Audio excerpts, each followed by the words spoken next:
Hoy veremos el tema de una guía de buenas prácticas ambientales para la construcción de infraestructura turística en zonas marino-costeras, presentada por César Mejía. Los objetivos de esta guía de buenas prácticas es constituirse como un instrumento técnico y de cumplimiento voluntario, para así poder facilitar el proceso de licenciamiento ambiental de los proyectos de infraestructura turística y estar seguro que estos cumplen con todos los lineamientos necesarios. También esta guía busca ser un apoyo técnico y práctico para las empresas en su adecuación a la normativa ambiental durante la etapa de construcción, contribuyendo así al desarrollo sostenible del país. Busca introducir el concepto de buenas prácticas ambientales para la construcción de infraestructura turística en el sector turístico y hotelero. ¿A quién va dirigida esta guía? Esta guía va dirigida a los empresarios del subsector turístico, hotelero y de restaurantes, a los prestadores de servicios ambientales que apoyan los procesos de análisis ambiental para la construcción de proyectos de infraestructura turística en zonas marino-costeras. También a las autoridades pertinentes, para quienes la guía constituye una base para el monitoreo del cumplimiento de los parámetros ambientales. Las autoridades pertinentes en este caso podría ser un ejemplo como Mi Ambiente o la Secretaría de Ambiente. Unas definiciones importantes que debemos tomar en cuenta, ya que se mencionan varias partes a lo largo de la guía, son los humedales. Estos ecosistemas dependen de un régimen de aguas naturales o artificiales. Pueden ser ya sean permanentes o temporales, estancados o en movimiento. Pueden ser de agua dulce o salada. También tenemos lo que son los humedales costeros y los humedales marinos. De acuerdo con la definición de humedales, se considera una zona húmeda marina a todo el área en la plataforma continental que no exceda los 6 metros de profundidad de marea baja. Dentro de este tipo de humedales se ubican dos ecosistemas muy comunes en las regiones tropicales, lo que son los arrecifes de coral y los pastos marinos. ¿Por qué es importante desarrollar esta práctica? Esta guía es importante porque el turismo en nuestro país, según el reporte del Instituto Hondureño de Turismo, por medio de la Unidad de Análisis Económico, en 2009 hubo un crecimiento turístico del 15% con relación al año 2008. Las ciudades más visitadas fueron Puerto Cortés, Omoa, Ceiba, Tela y playas de la zona sur junto con Copanruinas. En los ingresos nacionales, el turismo representa una gran parte de la actividad económica del país. Y es por eso que es muy importante buscar que la construcción en esta área sea sostenible y amigable con el ambiente. En nuestro país se utilizan diversos tipos de construcción en las denominadas zonas marino-costeras, desde lujosas residenciales hasta pequeñas construcciones rurales, complejos hoteleros enormes, así como hoteles modestos y construcciones coloniales. Sin embargo, la planificación ambiental paralela al desarrollo de un proyecto turístico hotelero debe contemplarse las medidas necesarias para que las actividades que se desarrollen en las diferentes etapas del proceso no produzcan un deterioro en los componentes bióticos, abióticos, sociales y culturales de la zona donde tiene impacto este tipo de proyectos.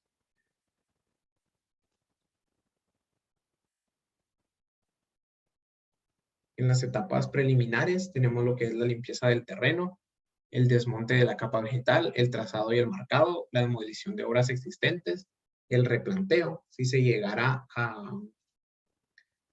a producir problemas durante la etapa de marcado, en la parte del replanteo se confirma que todos los puntos estén bien colocados de acuerdo a los planos de la estructura. También otra parte de las etapas preliminares es las bodegas y las demás construcciones que son provisionales, que solamente estarán durante la etapa de construcción. En lo que se refiere al movimiento de tierras, tenemos lo que es la excavación, el relleno y la compactación.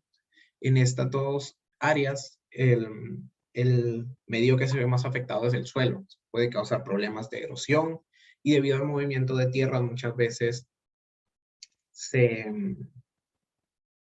introducen materiales nuevos dentro del terreno y dentro del medio natural que se encontraba sin cambios.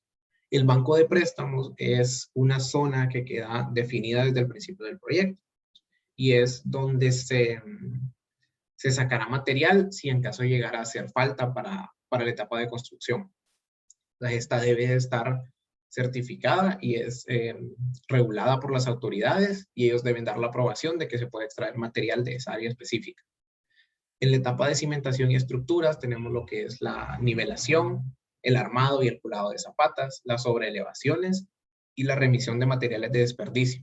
En esta parte es muy importante considerar dónde van a terminar todos los materiales que nosotros utilizamos durante el proceso. O sea, y cuál será el final que estos tendrán. O sea, buscar ser lo menos dañinos y contaminantes al ambiente que podamos, aún en la etapa final, ya sea del uso de materiales o del propio proyecto.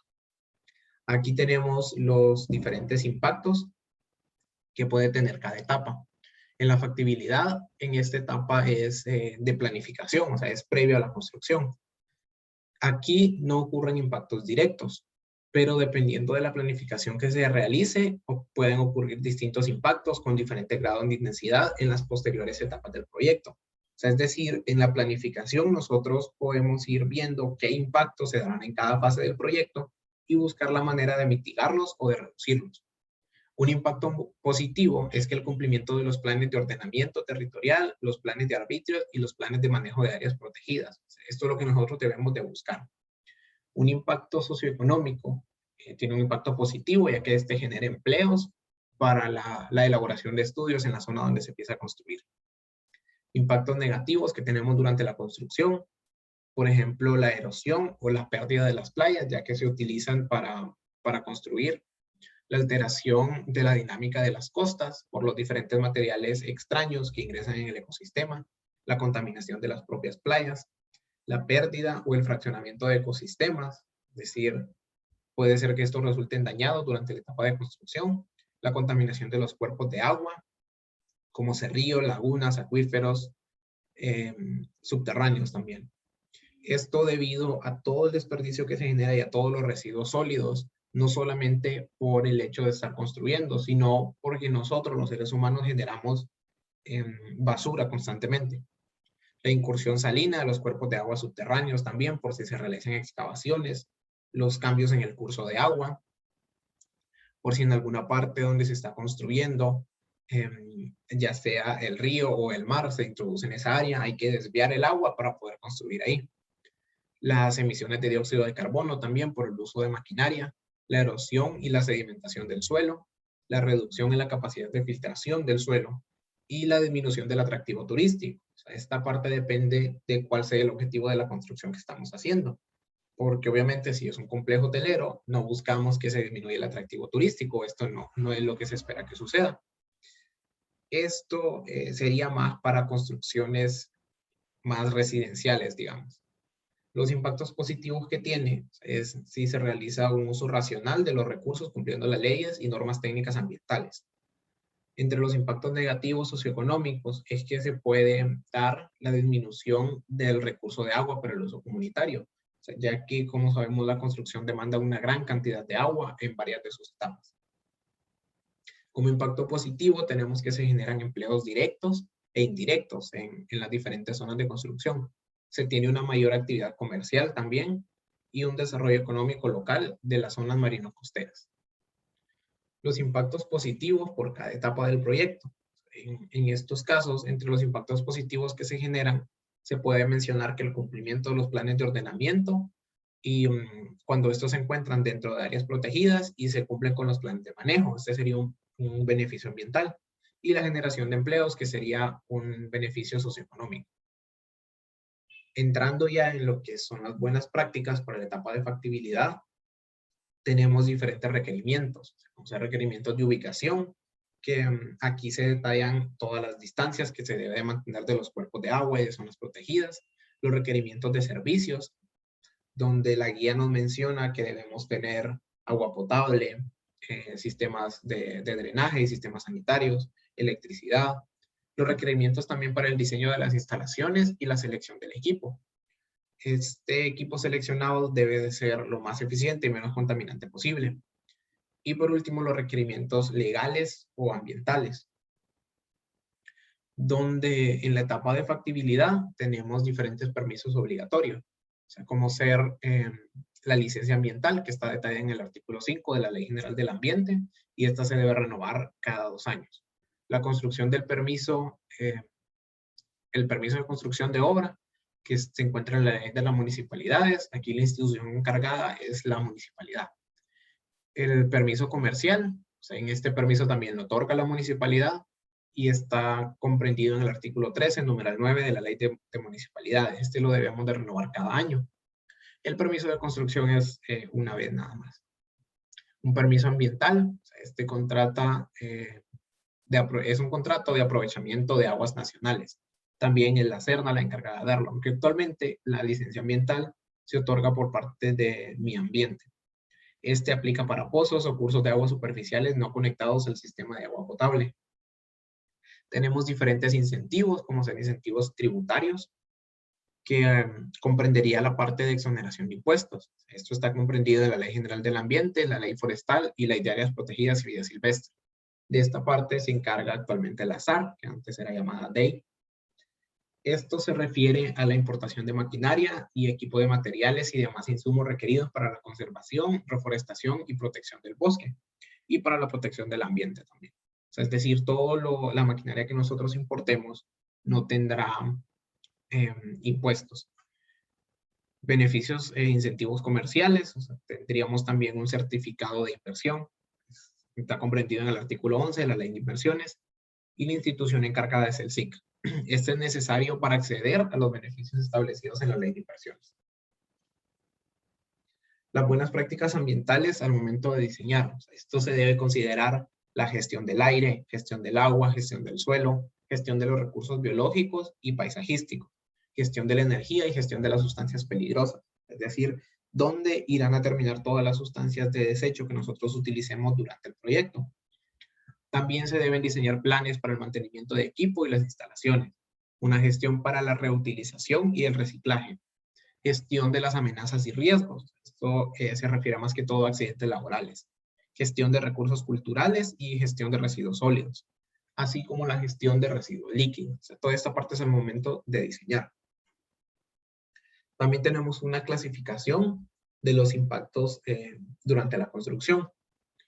Tenemos impactos en el aire, una contaminación de emisiones en la atmósfera. Aquí este se encuentra en la parte de trabajos preliminares, en la parte de movimientos de tierra, cimentación y estructuras también. Esto aquí también se incluye el polvo que se genera durante los movimientos de tierra que estamos utilizando. El incremento de los niveles de ruido, o sea, este también aplica en todas las etapas de construcción. La perturbación de la fauna por la intensidad de la iluminación en las horas nocturnas. Como sabemos, estos proyectos suelen trabajar hasta muy tarde en la noche. Para eso se necesita iluminación. Esto llegaría a perturbar a la fauna local. En lo que se refiere al agua, tendríamos contaminación en los cuerpos de agua, como mares, ríos, lagunas, por el aporte de agua no tratada y sedimentaciones generadas por los trabajos preliminares y construcción de obra. También tendríamos una disminución por el recurso, por las actividades generales de la obra. Esto aplicaría en movimientos de tierra, en estructuras y cimentaciones y en instalaciones generales. También se daría lo que puede ser la contaminación del agua subterránea por contaminación de aguas residuales no tratadas. En lo que se refiere al suelo, podemos contaminar la superficie del suelo por derrames de lubricantes y combustibles. O sea, esto durante la etapa de los movimientos de tierra. La erosión o pérdida de playa. Esto es otro de los efectos que se puede tener en el suelo, la alteración de la dinámica de las costas. En cuanto a los recursos biológicos y paisajísticos, podemos tener una pérdida total o parcial del ecosistema cercano al área del proyecto. O sea, esto depende de qué tanto nosotros estemos construyendo. La alteración de la estructura paisajística también es otra de las partes que se pueden afectar en cuanto al recurso biológico.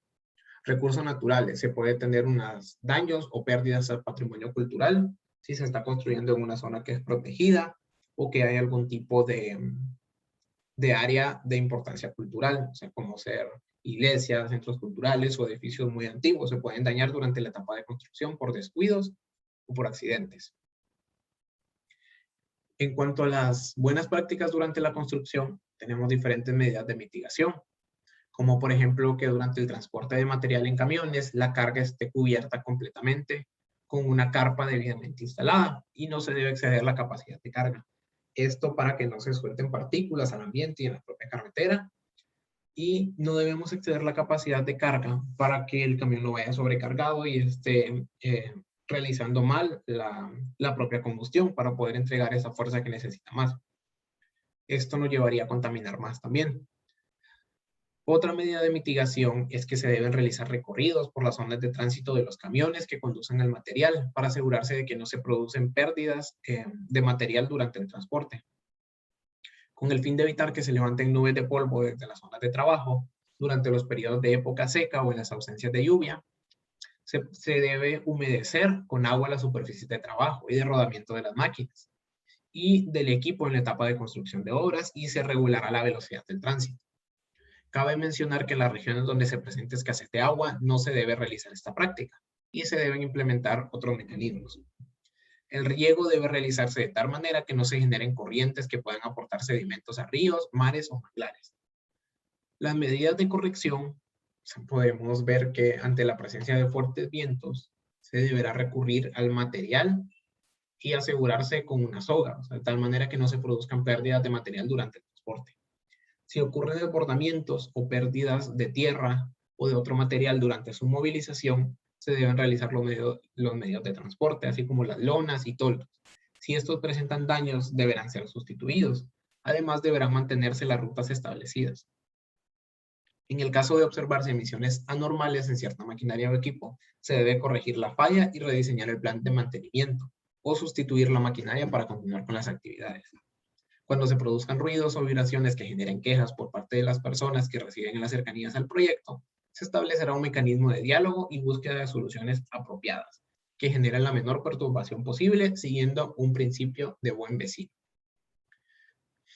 En esta guía se detallan específicamente buenas prácticas para la construcción de infraestructura turística en Islas de la Bahía, ya que esta zona es muy importante, o sea, y se tiene un flujo turístico bastante alto.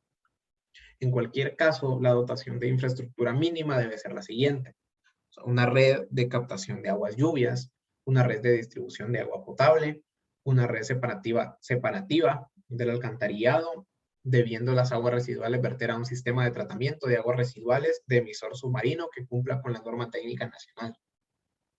Una red subterránea de distribución de energía eléctrica, alumbrado público, telefonía y servicios por cable. Y también se deben de obtener todos los permisos sanitarios correspondientes. En cuanto a la gestión ambiental, o sea, es muy importante tener siempre indicadores, o sea, para llevar un control sobre las medidas que nosotros estamos aplicando. Por ejemplo, un indicador puede ser las inspecciones ambientales llevadas a cabo por la autoridad competente. Eso tendría unidades de números, ya que sería 1, 2, 3, y podemos marcarlo de acuerdo al mes en el que se realizó. Otro indicador podría ser las medidas de mitigación o corrección ambientales llevadas a cabo. Este se puede dar en porcentaje, sería el número de medidas de mitigación cumplidas entre el número de medidas de mitigación a cumplir, y esto multiplicado por 100. Denuncias ante la autoridad competente por contaminación. Esto podemos saber cuántas veces el proyecto ha tenido problemas ante las autoridades municipales, ya sea por contaminación, por ruido o por molestias a los vecinos. Las medidas implementadas también ante las denuncias de la autoridad competente. O sea, ¿qué fue lo que se hizo para corregir este problema que se tenía con la comunidad? También la proporción de la inversión designada al control ambiental. O sea, esto se da también en porcentaje. O sea, es decir, cuánto de nuestra inversión inicial hemos nosotros destinado al control y al manejo ambiental. Es decir, si nuestro proyecto tiene una inversión de 1 millón de lempiras, ¿qué porcentaje de eso está destinado a la protección ambiental? ¿Un 10%, un 1%? Eso depende de cada proyecto. También se deben tener lo que son los mecanismos de autogestión.